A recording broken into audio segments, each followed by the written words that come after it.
Sono favorevole all'abolizione del cosiddetto super ticket nazionale di 10 euro e di tutti i ticket regionali in essere. Così il presidente della Regione Veneto Luca Zaia, intervenuto alla presentazione del rapporto sulla finanza pubblica della Corte dei Conti insieme al ministro Beatrice Lorenzin.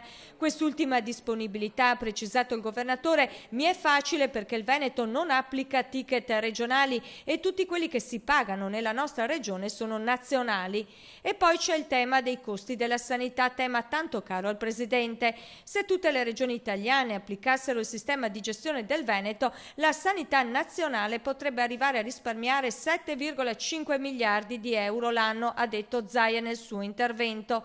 Si avrebbero inoltre, ha continuato, 1 milione di ricoveri in meno e servirebbero 21.000 posti letto in meno. Il tutto, conclude Zaia, senza rinunciare all'alta qualità delle cure universalmente riconosciuta al Veneto.